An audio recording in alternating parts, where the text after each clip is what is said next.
Hello and welcome to the first of the Scottish Independence podcasts for 2023.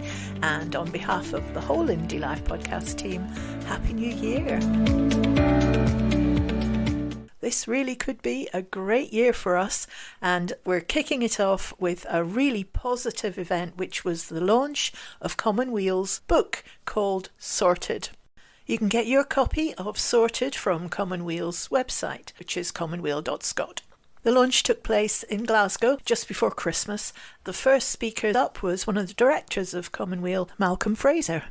As I said, I'm an architect, so I'm going to talk about the place section and the built environment. And being an architect is difficult. We've got lots of fights, but it's also wonderful. We're increasingly understanding that the built environment is at the heart of well-being, social interaction. All these things are important to us. It's interesting, the Scottish Government used to talk about Scotland in relation to Nordic countries a lot. We've kind of stopped doing that, I think maybe out of shame at how we don't measure up in terms of ambition and delivery.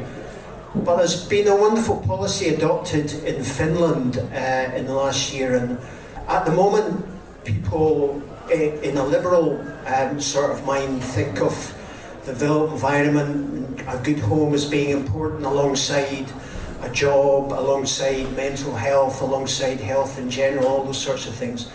In Finland they've said, actually it's the basis for all those other things. If you have a warm home, if you have a supportive community, if you're able to walk about and breathe fresh air, that is the first building block that all those other things can come out of. And that contrasts enormously with the British neoliberal model, where basically at the moment the built environment is a lever to extract money out of us, out of taxpayers, out of the state. Important people in the government agencies talk about a magic word for them is deal flow, and it's all about knocking down buildings, building new ones. It's all about getting a big river of money to flow down the thrapples of bankers and construction conglomerates. These are the things that run the built environment. I'm going to bring up a local and absolutely apposite exemplar of all this. I've just been out at the Wynford estate at Maryhill, just off the Kelvin River. And what's being threatened there is extraordinary. Wynford's a really huge and lovely estate, modernist, 1960s, so kind of looked down on a bit.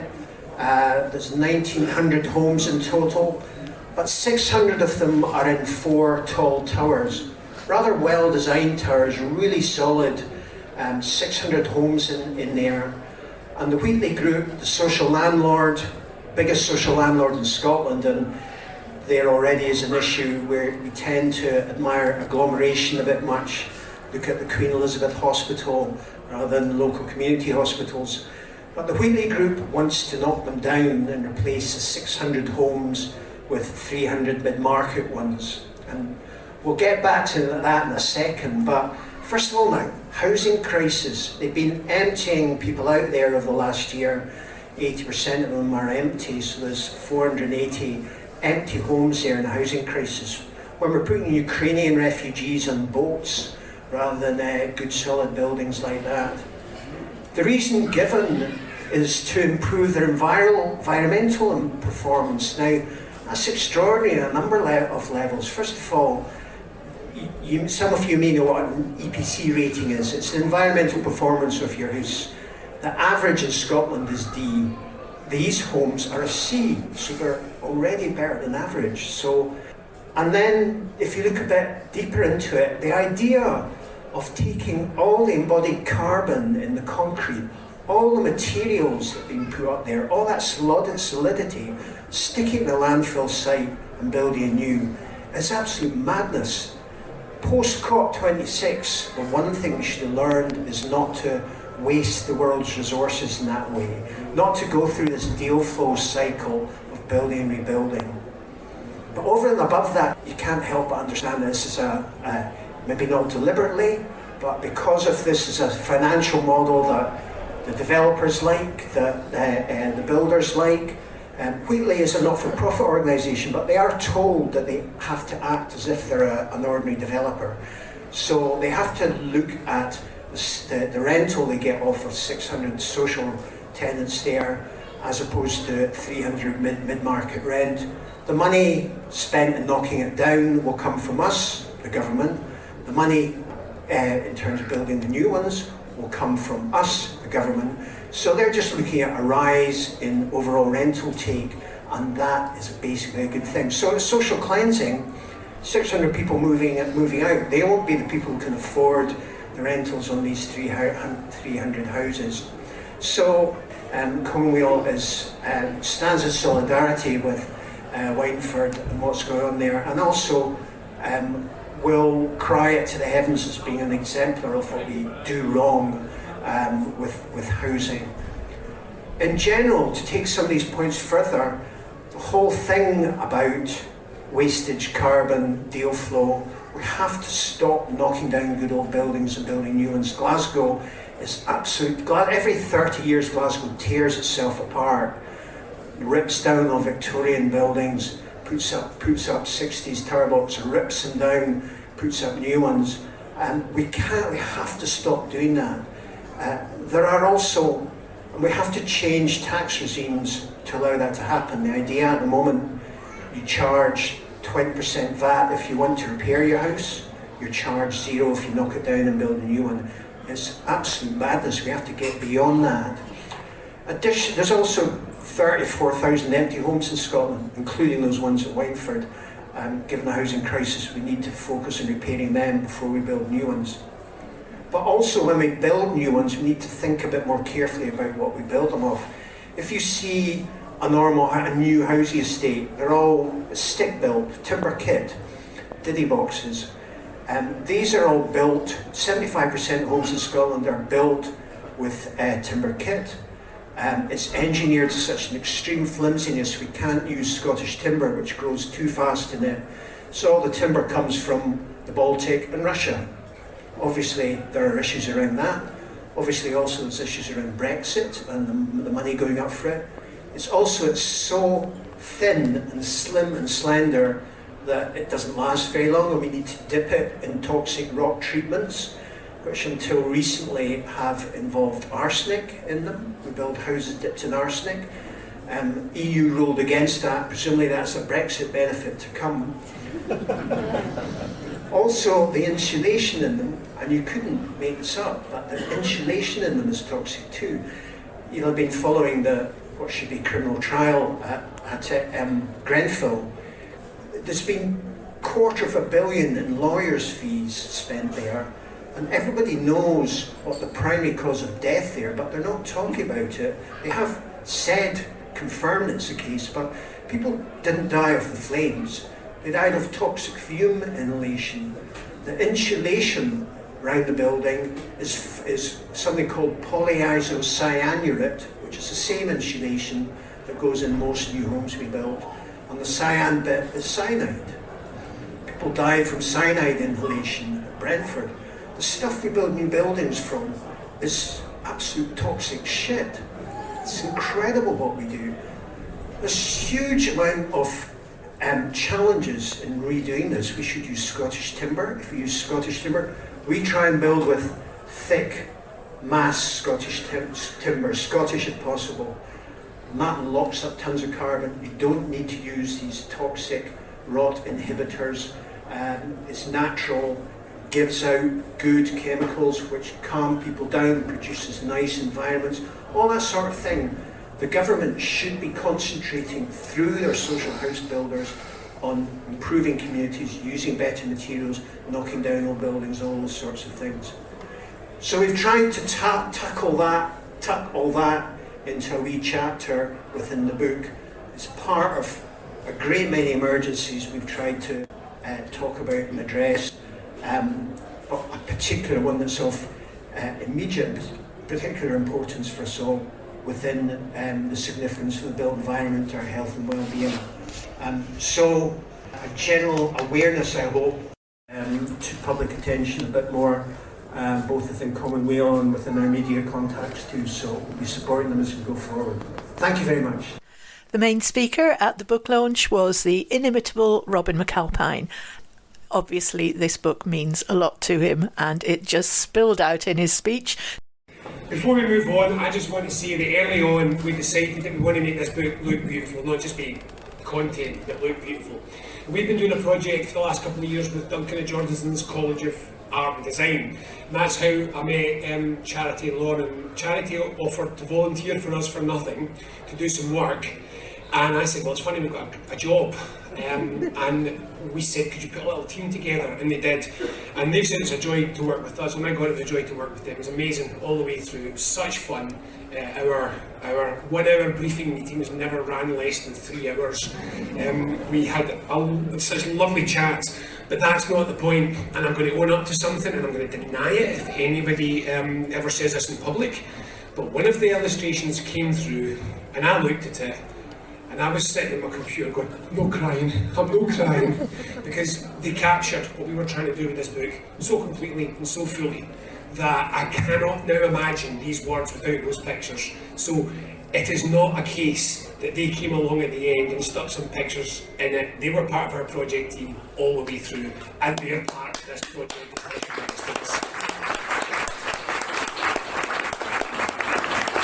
But it is about happy things, because everybody's miserable. It's hellish everywhere I go. It doesn't matter who it is, doing the street, at the rugby club, in the co-op, everywhere I go, people are miserable, their heads are down, everything's terrible, it's getting worse, what are we going to do?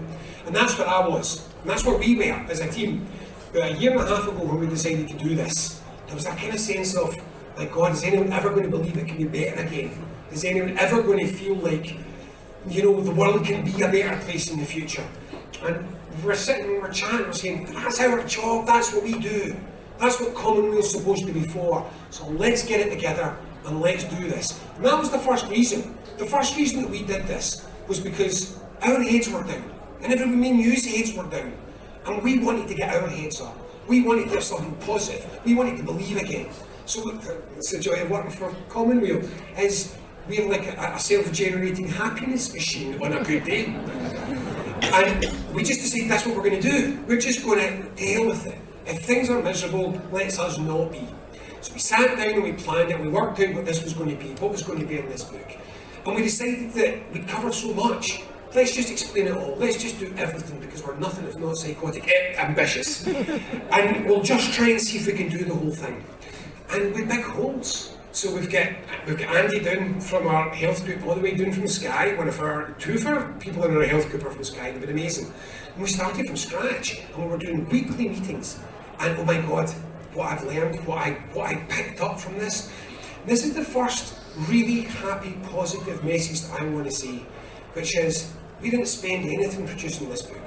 Ticket to London here and there, a couple of rail journeys, and the electricity runs on Zoom. We just drew in the talent that already exists in Scotland. And incidentally, not just Scotland. So for example, one of the people who really helped us this was Richard Murphy. There is lots of goodwill out there for a country that wants to do something good. We can draw on that goodwill, but we don't have to go abroad. We don't have to go out of our own territory. Scotland is so filled with talent, so filled with capability, so filled with knowledge and expertise, that we just need to get a politics and a society that harnesses it rather than rejecting it. And all I can say is I don't think we've got anyone, sadly, from the care team here, but if only the expertise that we've got in that team and the expertise that they drew on was what was shaping the Scottish Government's National Care Service, we'd be getting a National Care Service to be excited about rather than, frankly, a bit feeling afraid of. So, this is the first thing that I want to say, is we have got what we need in this country in terms of the people who can make things happen. So we drew all of them, and we asked them again and again, how do we do this, how do we fix that, what do we see here, and why doesn't this work anymore? I got with the health group, I got to come every week and say, we've got the same number of GPs, but nobody can get time with a doctor. What happened? And they explained it to me. You know what, that makes sense. You know what, we can fix that. And it just made me start to feel, we can do this, we can get this fixed. With so much work already done, with all of the work that we've done through our networks and all through our people, that pulling this material together, it took a lot of work, but it all started properly to come together.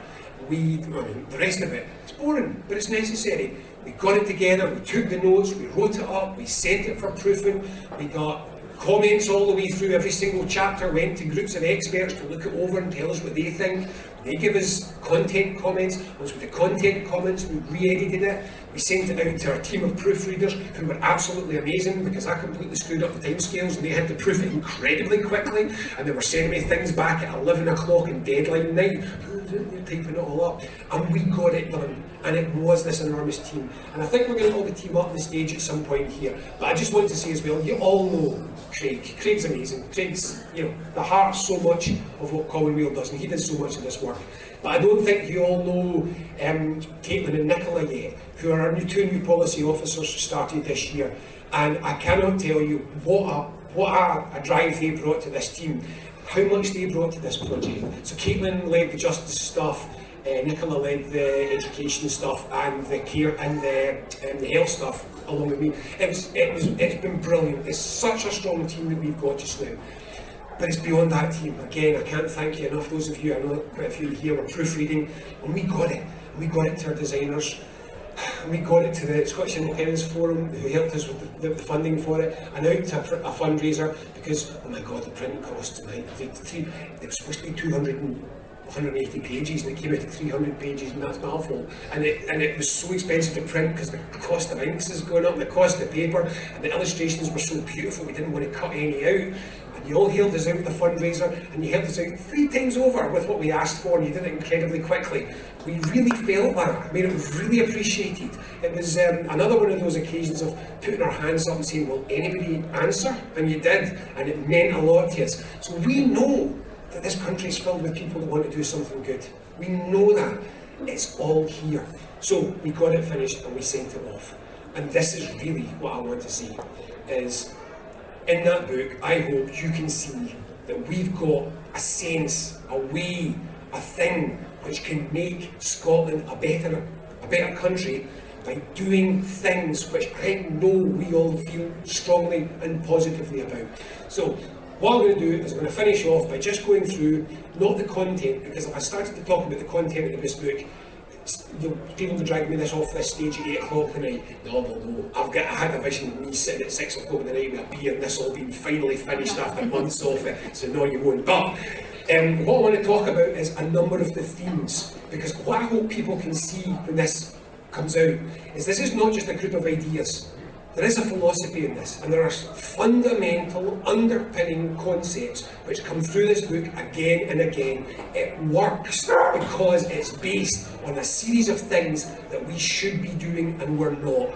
So, let me give you some of those themes. Thing number 1, nothing good comes from bitterness and division. And I don't care what kind of bitterness and division it is. I don't care whether it's people shouting at each other on social media. I don't care whether it's a wide divide in our society where you're either a Brexiter or a Remainer, or you're an independent supporter or you're not. No good comes from division. We've got to start to believe again that we can build something that's good for everybody. Not for the victors, not for the ones that won, for everybody. And it's gone so out of fashion just now in politics, the idea that there are things that can lift everyone up. We're always looking at our calculators to work out who's the winner and who's the loser. Let's try and start from the beginning and say, how do we create the most possible winners? And how do we try and make sure that nobody is losing from this in a way that makes them feel bad about their society, their lives, or what's happening? And that was the first thing that we said we wanted to do. We want not to find a way to build a better Scotland by trying to work out who the best enemy is and increasing the antagonism, the hatred towards that enemy on the basis that we will then gather the support of people who don't like that group. Because that's not going to do any good. This does not mean that vested interests do not need to be challenged. This book will again and again, there's the theme in it, monopoly does nobody any good. Any kind of monopoly. Monopolies of power. Monopolies of wealth, monopolies of market access, business monopolies. Monopolies don't help us. They've got to be challenged. Big landowners don't help us. The concentration of land in Scotland is holding us back. We need to change that. So it's not that there aren't vested interests that we need to be challenging.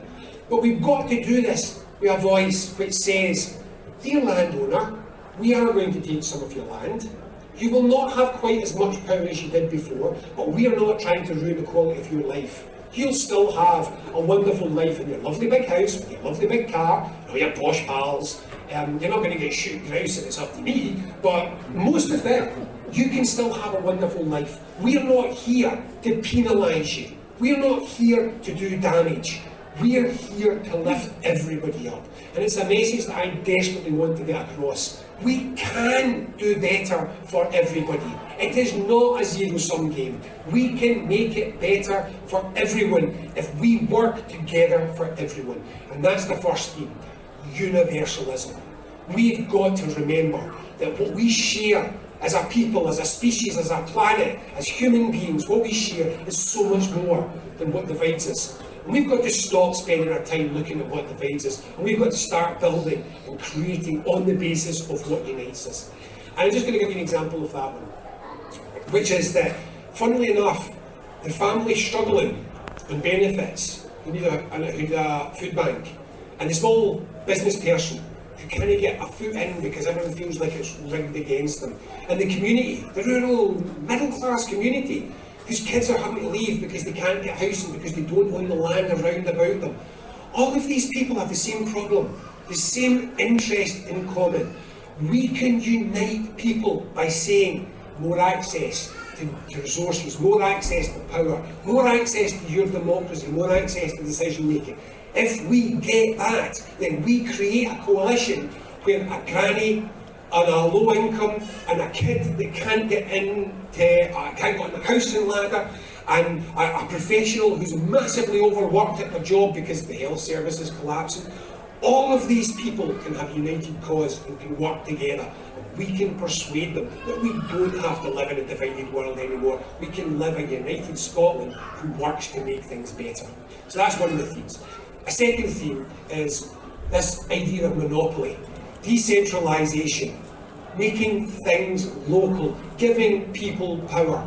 The single biggest resource, I have no question anymore, the single biggest resource in Scotland that we've got to play with isn't wind or tidal energy, it's people.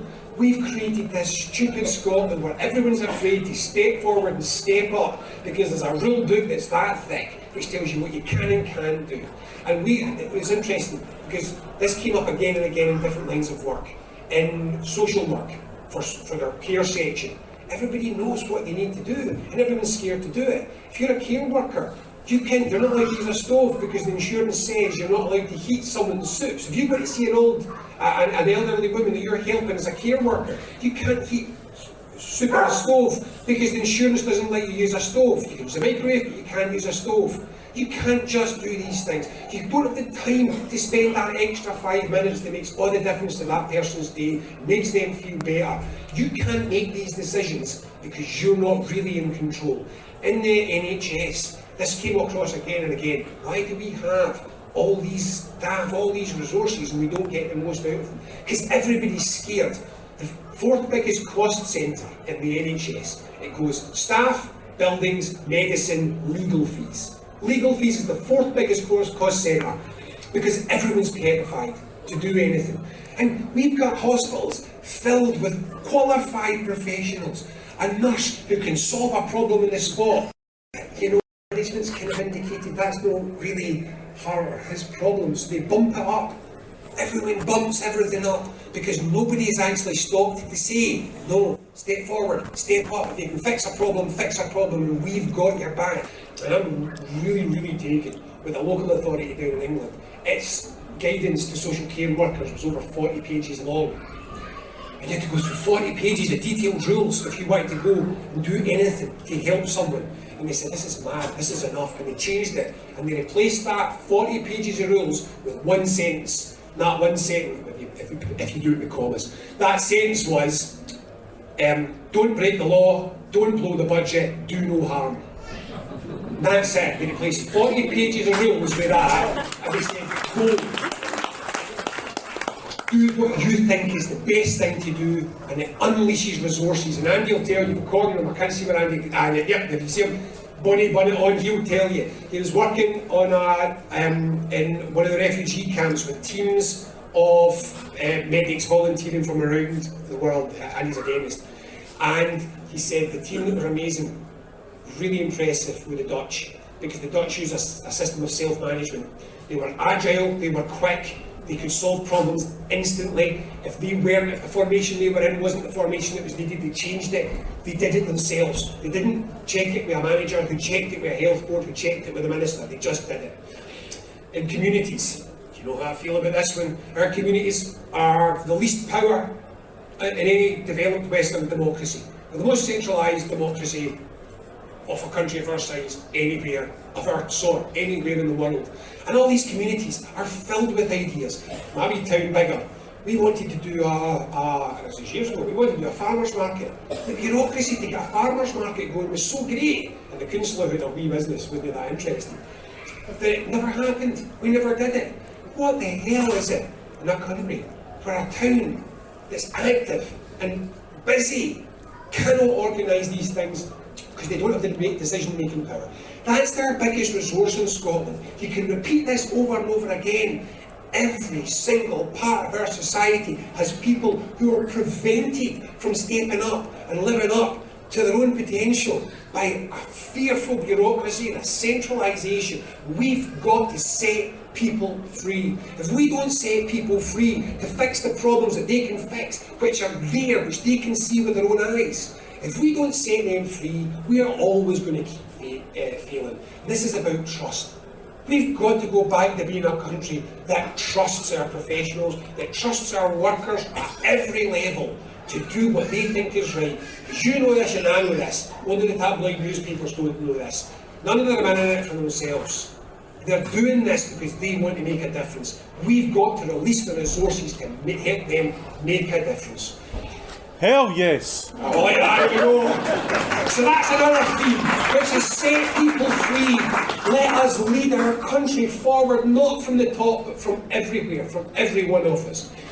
Another theme is resources. And we didn't end up using this, but when we were trying to do the illustrations for each chapter, I did a wee kind of phrase for each one, so you could start by trying to illustrate that. And the illustration that we used for the resources chapter, the phrase that we used was, a resource wasted is an opportunity failed. And it is. When you throw a resource away, when you don't use a resource effectively, it's just a wasted opportunity. We've got to look at every resource in this country and say, how do we use this properly? How do we stop throwing things out that don't need thrown out? How do we stop dumping electricity at night because it's getting generated a long time when the technologies are there for us to capture that energy and use it? How do we look at every square inch of our land and say, you could be doing something. If you're not growing, and believe me, most of it can grow. If you're not growing something that we can use as a useful crop or that helps us to do things, then we should rewild you. Because that captures carbon and it brings back our biodiversity and our animals and it looks better. It's just better for us. We've got to look at a resource. We've got to say, is that doing enough for us? Is that enough there? If that's not doing enough for us, why is it not doing enough for us? And how do we make it work better? We've got to look at what we've got in Scotland and stop thinking about growing for its own sake and start thinking of using what we've got better for all of us right now. The theme throughout this is win-win, and I can't emphasise this enough. If we want to save the planet, and remember right now, and I can't emphasise enough again, I was talking earlier on to somebody who's been in Africa for the last 10 years, we have to do this now, not for us. We've got a low population density. We're in a cold corner of the world comparatively. We've got high land. I mean, it's good news, but it's sad in its way. Scotland can ride out this environmental crisis much better than most places. We've got to get it together, because Africa can, and low-lying nations right across the South Pacific can, and we've got to do it now. So it is a moral duty, and it is a favour to somebody who's not us to get this right. But it's win-win, because our houses will be so much better if we could get them insulated and draft-proofed and damp-proofed, which we need to do. If we can get our windows fixed and replaced and re-engineered, and we can make our houses better. Yes, we do our bit to save the world, to save populations who are going to suffer from this a lot faster than us. But we end up with these beautiful houses to live in. It is not a zero-sum game. We are not saving the world by insulating a house. Not if we don't want to. If we want to, we can just be insulating our houses, to make them warm and cosy and toasty and cheap to heat, where no kid is ever breathing in the damp air of substandard housing and the health problems that come from all of that. It's win-win. And I feel myself getting a wee bit excited, and I feel like I'm probably supposed to stop talking soon. So let me pick one more, I think, for just now, which is believe again. To believe again. The best political moment of my life, without a shadow of a doubt, was 2013-2014. And it's not just because the hope of independence was there. It was because that hope of independence kicked us off a period in Scotland. And we looked, we thought, my God, anything's possible. Anything's possible. We could do this. And in the time since, it breaks my heart that possibilities not opening up, they feel like they've been closing down. It feels like less and less is possible. You know I'm critical about the idea that independence isn't to make things better, it just is, and we'll want to talk about that afterwards. No, it's got to be a bit more than that. We're letting our people down. We've got kids hungry, children hungry in Scotland.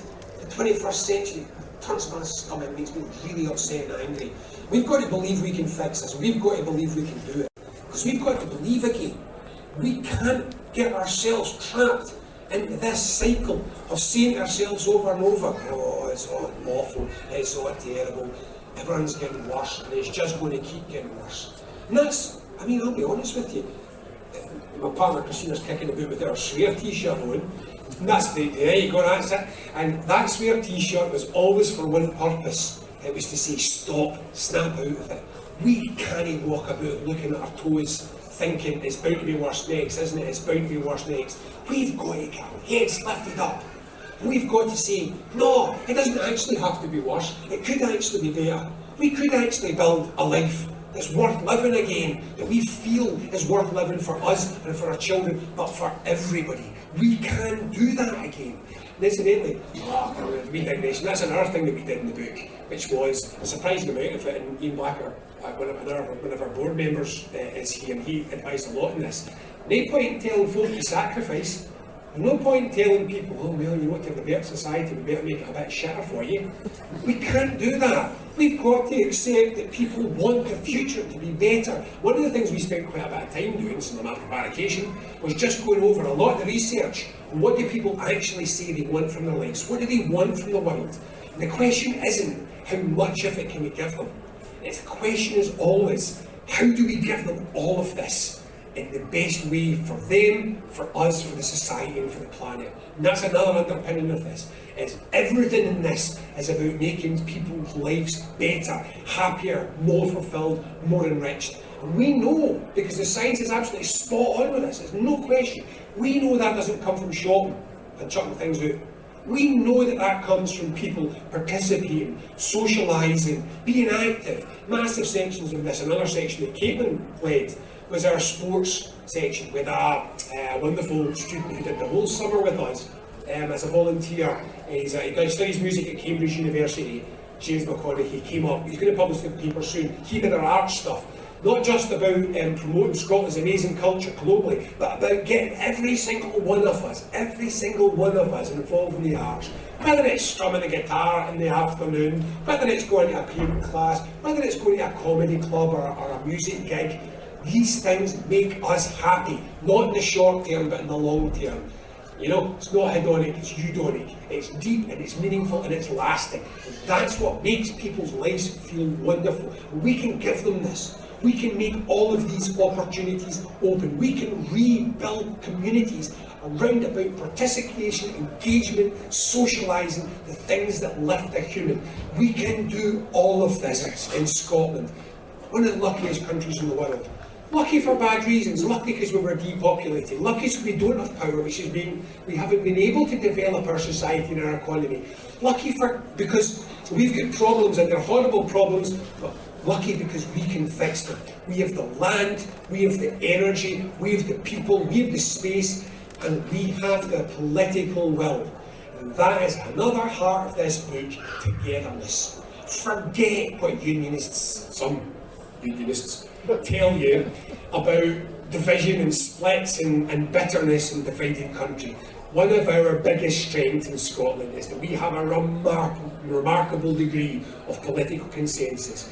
Commonweal works quite successfully with the Scottish Tories on a number of issues because the Scottish Tories actually feel similar to us on issues like care and local democracy. You would be surprised how much consensus there is in Scotland for localisation, for improving people's lives, for a lot of the climate change action. We have a consensual country. We have got it all. We have got the people, we have got the power, we have got the resources, we have got the will.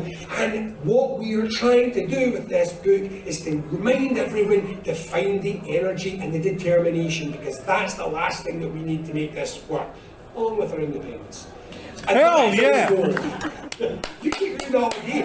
And I'm very happy with that. And that's all that I want to see. What I want to see is this book has been something we have lived with for so long now that I told you I can't see this. I don't even know what's in it anymore. I just know that it left me inspired and hopeful. So thank you all so much for coming. I have recurring nightmares about throwing parties and no one's here. So it's delighted to see everybody coming out for this. Thanks for your energy, thanks for your encouragement all over the time. Thank you so much to everybody in the Commonweal team who's all coming up. Come up now, everyone in the Commonweal team.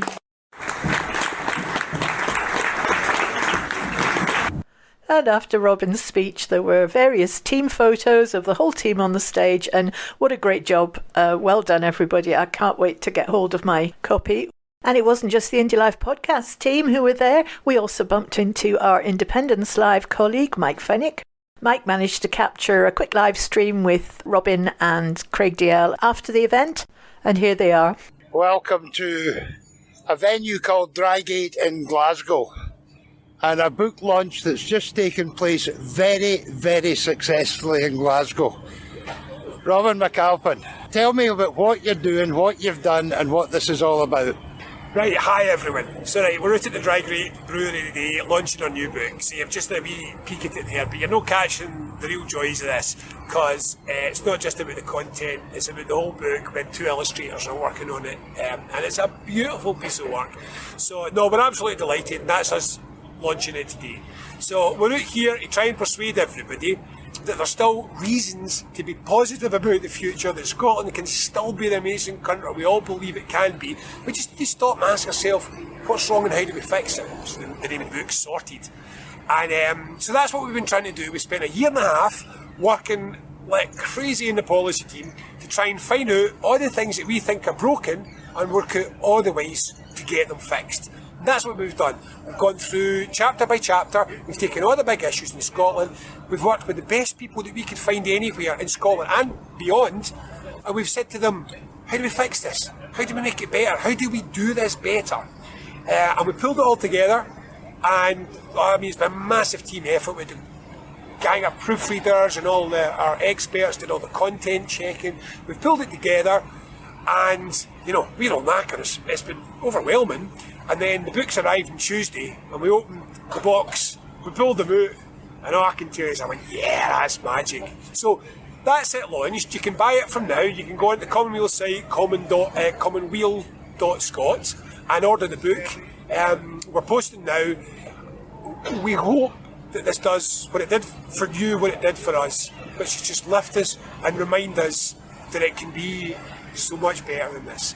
So let me just introduce you, colleagues. You will know Craig, obviously, but some of you might not know Nicola Biggerstaff, who's one of our policy team now, who led on care and schools issues for us. What's your feeling? I'm going to go to the ladies first. Robert. Nicola, hi. Hi, nice to see you. You Hi. tell me your part in the book. So I am Commonweal's Policy Coordinator.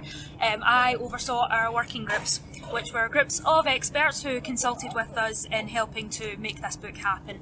So we had healthcare, we had schools, we had social care, and all of our experts really were a credit to themselves. They really, really worked so hard to help us make this happen. And yeah, again, I think Robin said everything that we really wanted to say. Robin said putting all this together took a year and a half. Yeah. That's intense. It's very intense, and I've only seen about 8 or 9 months of it already.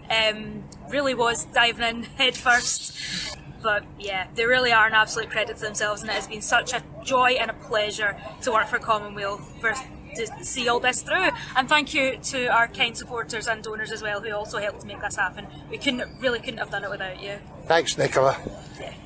Craig, my friend. Yeah, so what you might not know is next year is the 10th anniversary of Commonweal.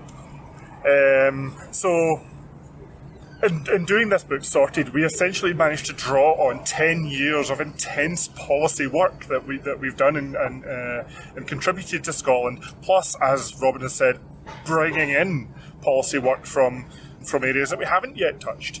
And we hope that this book does something that we haven't yet done.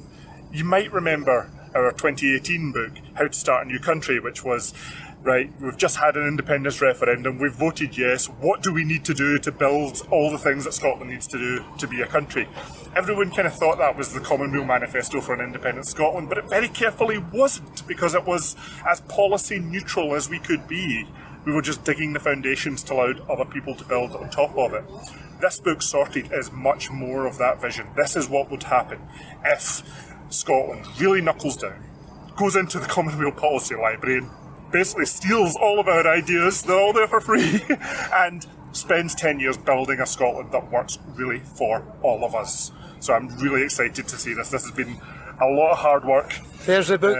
Here is the book. It's a gorgeous book, and please, please, please, please, please buy it, even just for the artwork inside it, which is absolutely fantastic and amazing in itself. Our artists are an absolute credit and have done an amazing job and really bring this book to life. Sorry, I'm getting emotional just thinking about it, and I don't usually do that. I picked up this book and I almost cried. So I'm really excited that this year and a half of work has come together in this, and I hope that you can read it and share it with your friends and spend the next 10 years with us getting Scotland sorted. I'm going to mention something that Robin finished with when he was addressing the audience, and I'm delighted you got the audience that you got, Robin. Is you never know when you start these things who's going to come. What you were talking about is the feeling we all had in Scotland back in 2013 and 2014, when everything was possible. We kind of lost that feeling over the past few years. Robin was telling us and encouraging us, folks, everything is possible if we get together and put it together, everywhere and everything. Thanks very much, Robin, Craig and Nicola. So I hope that gets everybody's 2023 off to a nice positive start. And don't forget, you can get hold of the book Sorted from commonweal.scot. Make it your New Year's resolution to subscribe to Scottish Independence Podcasts. If you haven't already, you can find us wherever you like to get your podcasts. Great for listening on the go. We've got a new episode out every Friday. And remember, there's no rest till yes. Thanks for listening. Bye now.